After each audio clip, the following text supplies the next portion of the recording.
Faire se dérouler le meilleur accueil possible des Ukrainiens. Et puis tout ça, ça dure depuis 1 an. Comme vous le disiez tout à l'heure, tout le monde pensait que ce serait plus temporaire que cela. Malheureusement, ça n'est pas encore terminé.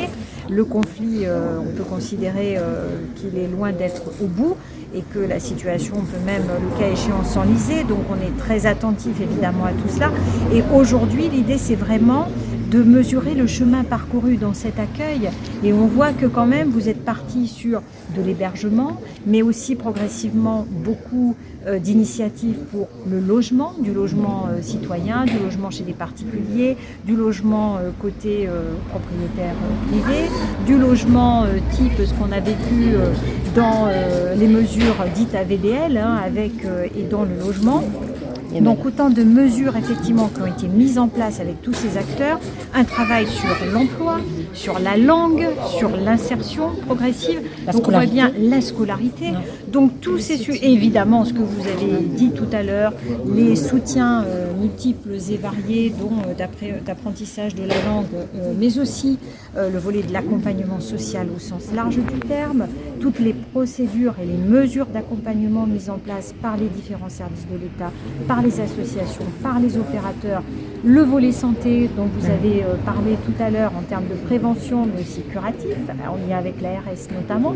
Donc voilà, on a bien vu que tout ce chemin parcouru a permis de les accueillir au mieux pour le mieux et en respectant effectivement ce que vous disiez, leur autonomie, leur dignité et puis leur permettre d'avoir les parcours effectivement les plus positifs possibles pour eux en attendant des jours meilleurs. On a vraiment envie de se dire ça. Et je crois que cette journée-là, c'est une symbolique forte pour remercier tous ceux qui, tout au long de cette année, qui continuent encore à s'investir, à s'engager auprès de ce peuple ukrainien. Voilà, je crois que c'est vraiment ça la recherche aujourd'hui. Et d'où la réactivité, le fait d'avoir répondu favorablement très vite. On ne peut que vous en remercier. Parce que mais les uns et les autres. C'était tout à fait normal. Voilà. C'est pour ça que je disais que j'ai toujours mis un frein parce que j'ai déjà eu des sollicitations. Est-ce qu'on pourrait venir? Non, je voulais pas, effectivement. Ces journalistes curieux quand même. Oui. Et c'est vrai que... Et là, naturellement, évidemment, on ne peut pas dire non. Vous pouvez rappeler le nombre de personnes que vous hébergez? Alors aujourd'hui, sur le dispositif, on est à 424. 424. Voilà. Répartis sur combien de sites? Mais ici, dans cet hôtel, il y a 50. 50, c'est ça? Dans celui-ci, oui. 50 personnes. 6 hôtels ont hébergé au total, me semble-t-il. À Lourdes? Oui. Au total, on a 6 hôtels. Oui, c'est ça. Il y en a 5 actuellement, c'est ça? Non, il y a 5 actuellement. 5 actuellement, mais 6 au total, si j'ai bien lu. Oui. C'est essentiellement à Lourdes. Oui, tout à fait. Et vous disiez aussi des logements chez des particuliers? Alors il y a eu effectivement spontanément, il y a des particuliers qui se sont mobilisés pour accueillir des personnes chez eux. C'est ce qu'on a appelé l'hébergement citoyen. Mais c'est un pourcentage assez faible ça ou c'est quand même non négligeable? Alors ça, il faudrait s'adresser au guichet unique de l'UDAF qui doit être en capacité de fournir les chiffres erronés, on peut vous les retrouver sans difficulté, bien sûr. Quand vous disiez justement l'accueil sans l'assistanat en respectant leur autonomie, comment vous avez mis en place ça au départ? C'était Alors là, c'est la particulier du Saint-Quentin et c'est... alors je ne voudrais pas qu'on fasse un zoom sur le Saint-Quentin, mais la particularité du Saint-Quentin, c'est que, et le souhait de l'ADAPI, c'était de leur ouvrir une grande maison et de ne pas qu'ils aient l'impression d'être à l'hôtel. Donc c'est chez eux, ça veut dire que là, on va rentrer chez eux. C'est leur chambre, c'est leur salle à manger, c'est leur espace de vie. Et l'idée, c'était pas, vous êtes à l'hôtel, vous êtes au service. Non. On a donc au départ, des professionnels de l'ADAPI, bénévolement, et des familles de l'ADAPI sont venus jour et nuit pour les aider à se déplacer dans l'hôtel, à préparer à faire chauffer les repas, etc.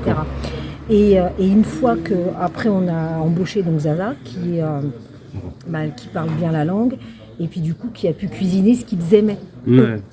Parce qu'on voyait qu'on leur donnait des trucs, des aliments, ils les laissaient. Donc ils sont... et puis ils se sont vraiment installés tout en ayant l'espoir de rentrer chez eux, c'est évident. D'accord. Mais voilà, je ne voudrais pas qu'on fasse un zoom quand même sur l'ADAPI, mais l'idée c'était vraiment de leur proposer, c'est la maison citoyenne, on va dire. D'accord. Alors, voyez, pour être un peu plus précise, je lis que ce sont 900 personnes de nationalité ukrainienne estimées être présentes sur le territoire.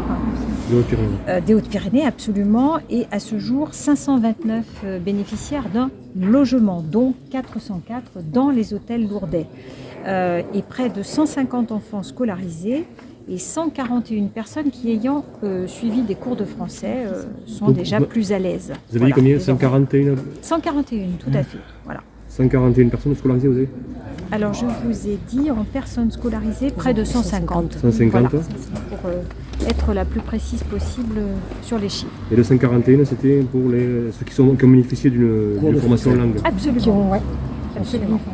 Et à ce jour, le travail qui a été réalisé également, alors bien sûr, d'une part avec les associations pour l'ensemble de ces apprentissages ou d'aide à l'apprentissage, à ce qu'on appelle le FLE, le français langue étrangère, a été évidemment accompagné par les services de l'État.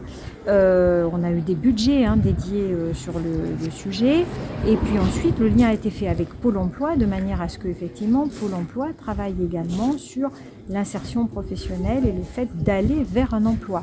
Et on considère là que, à la fois par le réseau des structures hôtelières, par Pôle emploi, par le bouche à oreille, on est arrivé a priori à 45 emplois trouvés pour les publics ukrainiens, ce qui est plutôt déjà une marque particulière de parcours suivi et réussi. Je me permets, j'ai dit un chiffre, vous avez dit 404 dans les hôtels, là vous avez dit 424 tout à l'heure. C'est moi, oui, mais si c'est 404, ça va être un chiffre. C'est un chiffre qu'on a mis à jour effectivement hier soir. Mais bon, voilà. Précis, oui, qu'on soit précis et effectivement qu'on ait bien les mêmes chiffres. Et si besoin de précision, on vous donnera quelques compléments. Quel est l'âge des enfants? Sur quelle tranche? Est-ce que vous avez, Grégory, il y a tous les âges. Il y a tous les âges.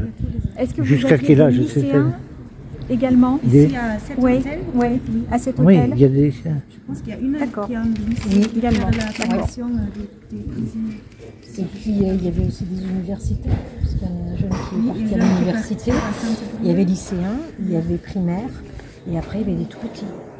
Donc il y avait vraiment un panel assez important et large. Est-ce que les Ukrainiens ont une capacité particulière à s'intégrer plus facilement? Alors moi je me permets de répondre pour ce que j'en connais par rapport à ici. Je pense que le contexte est très particulier. Et c'est un contexte particulier. Ils sont partis d'un pays en guerre, mais en même temps en y laissant leur mari et leur famille et leur père. Tout à fait. Donc il y a une intégration qui se fait, mais en communauté en fait. Ils restent, moi ce que j'ai pu voir, ils restent en communauté. Et toujours prêts à repartir et à rentrer à la maison. Voilà, ce ne sont pas des demandeurs d'asile classiques. Non, c'est ça, exactement. Qui viennent là volontairement pour essayer de s'intégrer dans un nouveau pays, construire une nouvelle vie. Donc l'intégration, elle est facilitée dans le sens où elle est provisoire dans leur esprit et en même temps nous les accueillons parce qu'ils sont en guerre. Je pense que ce ne sont pas des arrivées délibérément réfléchies de se positionner en France et de solliciter une demande d'asile. On est vraiment sur du public qui a été contraint de s'enfuir pour se protéger, qui laisse une partie de sa vie dans son pays d'origine et qui a le souhait évidemment, pour la plupart d'entre eux en tout cas, de repartir. Ils viennent tous de la même région?